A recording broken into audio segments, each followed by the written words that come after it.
Okay, staff, so I'm so excited to have you guys here today. Let me actually go back a slide so we can start from the beginning. That'd be nice. Okay, so today we're going to talk about a little agenda for our upcoming professional development, and apparently I have it on auto go, so it's going to keep skipping ahead, but that's all good. And what's coming up for the year. So while this is going, and let's press pause so it doesn't skip ahead of me, we're going to be discussing our upcoming PDH and what our goal is for the year. And we're really going to be targeting our ELLs this year as they've changed for our demographics as Frankfort has grown and changed this year. With our rezoning, we have a ever-changing and growing ELL department, which is really new for us. We've gone from being a probationary Title I campus to a full Title I campus in the past year, and from having a very small ESL campus and ESL population to having a very large ESL population, and predominantly Asian campus. So this year having close to 20 languages being spoken. So this today in our agenda and over the year, we're going to be looking at the goal of our ELL programs, some key terms that are going to be really important to you coming up, some levels of development that I just want you to kind of keep in the back of your mind as you're thinking about the kids that are in your classes, our current demographic makeup that has changed, some campus resources that we have, and where we're going to go from here.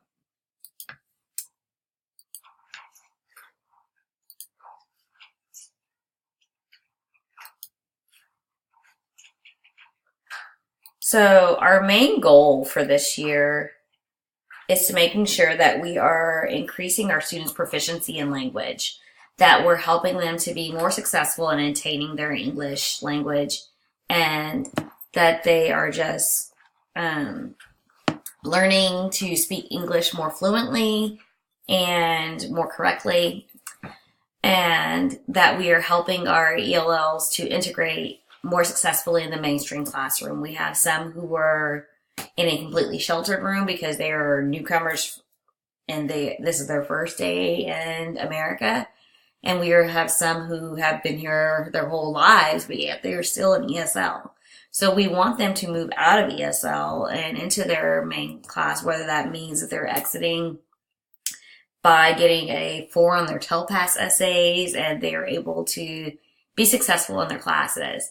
By providing them the skills and tools that they need in order to exit services. We also want to make sure that we're providing you the trainings and the resources that you need in class in order to best reach your students, and that each level of language for each level of language proficiency that you have in the classroom.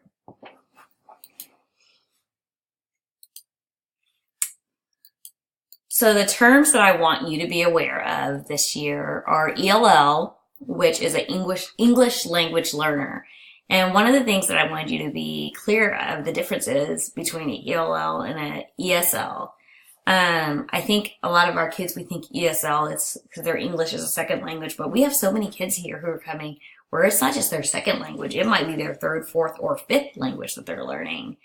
Especially our kids who are coming with a Latin language background. Some of these kids, or our Asian students who this is not their first or their second, this is not their second language. So just keep that in mind. Our CALPs, those are their cognitive academic language proficiencies. So there's certain things levels that we want them to be able to reach. And on I think my next slide might be the second one. There's certain steps that they should be able to reach and that they can be able to reach based on how comfortable they are with the language. Basic interpersonal communication skills, things that we need to teach them that come with learning language. English language proficiency standards. So these are similar to their TEKS, but these are particular to their learning the language. Language Proficiency Acquisition Committee. These are the LPAC committee. So think of it like a ARD committee, but specifically for your students who are in ESL and the LEP program. So they're meeting to help decide whether or not they're moving up in their language and if they could possibly exit. Although the final part of the exit would be coming from their TELPAS, obviously. ESSA is the Elementary and Secondary Education Act. It's what protects them and covers them. TELPAS is the Texas English Proficiency Assessment System. So the essays that we have them write during the year, those samples that you take, they write a few of them in ELA. You'll have one in math, one of them in science, one of them in history, or more than one actually. So that's why it's so important that we're having them practicing those writing skills all year long. So it's not, oh, we haven't wrote an essay all year, and then come March, hey, I need you to write this essay in science that you've never written before, and now you're trying to force them to write something. AMOs or AMAOs are the annual measurable achievement objectives. That's that set of skills that you want them to be able to complete each year. And again, just think about your same thing with your other students, whether they be your 504 kids or your ESL, well, obviously your ESL kids, or your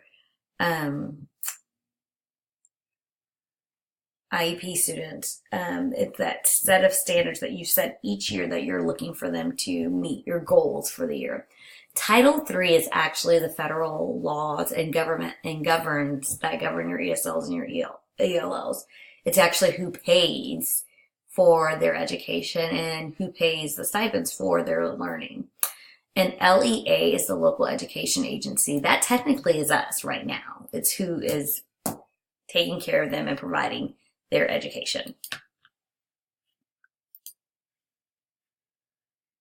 Okay, so the ELL levels of abilities. And we can get much more specific, but in general, they fall into 4 areas: beginner, intermediate, advanced, and advanced high.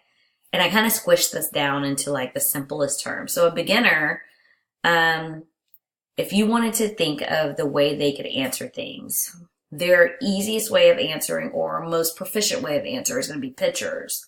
They're going to be able to point and answer things. It's going to be very short and simple sentences. They might be able to shake their head yes and no, and it's going to be very nonverbal. So if you have a beginner in your class, you're going to have to think of how can you give them some stuff. So it's going to be a lot of nonverbal. Maybe you're going to have some response cards for them. And some of your response cards may be visual response cards, not even a word response card. So thinking about that. Also, these students in those classes and in their culture are often used to working together. So if you see them talking to a peer to ask for help, please try to be aware of that and just be careful. If you think of it as cheating, they might not be cheating. It's just what that norm is. So you might want to make sure that you explain that, or they might be still translating. So think about that in your head too. I once went to a training where the whole training in the beginning was taught in a different language, and it wasn't even taught in Spanish. It was taught in Swedish, because the trainer wanted to specifically choose one that she wanted to make sure that everyone in the room probably wasn't going to be comfortable with. And then she was like, how many of you felt comfortable answering the questions? And only one person could. And she was like, so this is probably what it feels like to be an ELL in your classroom. So just kind of keep that in mind in the back of your head. Like, if this whole training that we're going through right now, or this discussion, was in Swedish, how would you feel right now? Okay. So an intermediate, they're going to have some limited ability. They might have simple language structures. They might have think 2 to 3 word sentences, high frequency words. So things that you hear a lot. I would try to remember your sentences like this might be similar to that of a toddler in your class. So very short sentences, and words that they hear a lot, and vocabulary words that they hear a lot. So having a word wall in your room would be very beneficial, or pictures with the word wall would be so beneficial. And also those response cards, huge. So definitely having those up in the room would be such a big deal for them. And then having them at their table that they could respond. Also, again, this is when table talk and group talk would be so helpful for these students. Advanced, they're going to be much more able to engage at grade appropriate ability. So you're going to have pretty much on level interactions with the class. They may need a little bit of support, so they might have a little bit of language support, like they might have a translator, or every once in a while need a neighbor to help kind of explain the word in their language, or you might see a little bit of Spanglish happening in there. Well, it might not be Spanish, but if you know what I mean, like they might use the wrong word. And advanced high, ideally you shouldn't know really that there is a language barrier. And we have a lot of advanced high kids here, about 40 of our students right now. And most of them, I would say there are no major signs that they are ESL students. So just a heads up on that one as well. So just to give you an idea of our demographics, currently at Frankford, we have 40 ESL students in 8th grade, and they make up the majority of our advanced high students, just to let you know that. Most of them were here all the way through. We have 111 in 7th grade and 98 in 6th grade. Now, they are pretty much even mixed between our advanced, intermediate, beginners, and our sheltered newcomers. We actually had a family move here in the last few weeks. So that pretty much makes up our sheltered newcomers, which are mixed between the 6th and 7th graders of the sheltered newcomers. So I think there are two 6th graders in that family and a 7th grader, correct? You might need to ask our department head if I'm correct. But it's pretty evenly split. But right now we have 2 full beginner classes, which is pretty heavy to have 10 and 10 in a beginner class. But the intermediate and the advanced kids are in your classes, guys, right now. So they're needing a lot of support, and we have aides out there, but not as many as I'd like to have. So having those cognates on the wall and those word walls available, those flashcards available are going to make a huge deal. Also, I'm going to go to the next slide so you can see this. The resources we have available, meeting with your ESL department head and your department team to ask how you can accommodate for them on your tests.